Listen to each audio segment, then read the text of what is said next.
our next guests on the hot seat, the Offspring.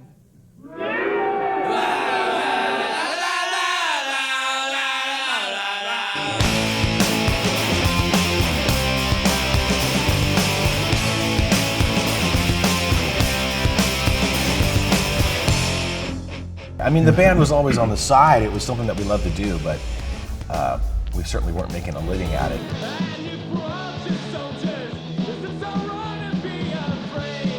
So I was going to school, and you had me going to school, but I think you I was going to just at night school, Cypress Community College, and I was working during the day as a custodian at an elementary school, head custodian. I mean, yeah, a lot of things changed quickly, and we were both, you know, kind of adjusting because we still had regular lives. And you told me what the funniest story was, just that you were at an elementary school and you were cleaning up vomit, and someone said, "Hey, Mr. Noodles, I just saw you on MTV this morning." Right? Yeah.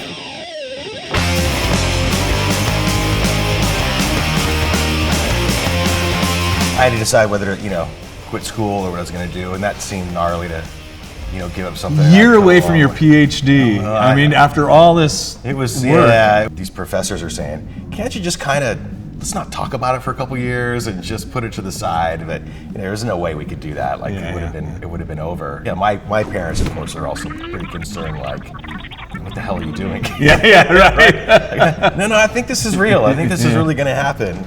Being on tour in the U.S., one of our first tours, and we're sitting on a rooftop drinking beer, looking at the Arch. So we were in St. Louis, and they were going to certify the record gold, Smash, and so we called somebody at Epitaph, and they said, "Yeah, we just want to let you know they came by to certify it gold, but it's certified platinum."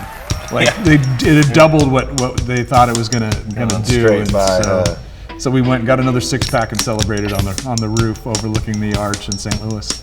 You gotta keep them separated.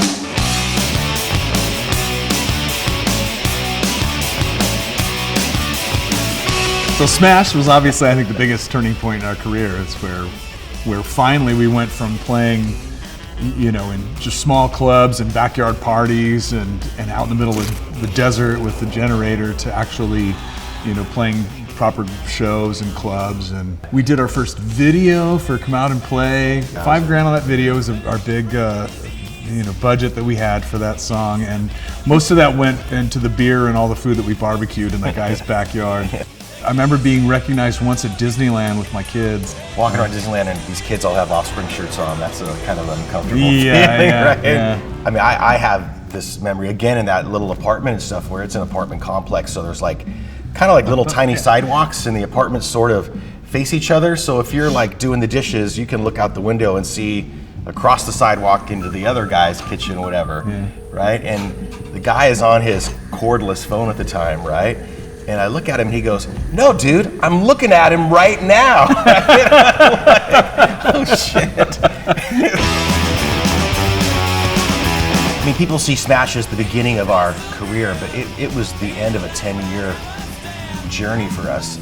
It's a very strange feeling in life to go from being completely ignored to being completely sought after, right? That's a really strange thing. So, I mean, I had an A&R guy show up at my apartment. "Hey, can I talk to you?" I go, "Well, I got to take out the trash right now." And he goes, "Can I walk with you while you take out the trash?" So, I mean, it was like to that point where it was just so wild. Like, what the fuck is going on here, right? The management story is kind of funny though, because we hit him up to manage us probably around Ignition or something, right? Or maybe even before then. A few years before. And he actually was one of the few guys that kind of wrote us back and said, you know, "Thank you, I'm not interested at this time, but thank you for considering me."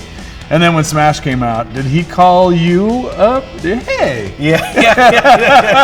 I've reconsidered. Yeah.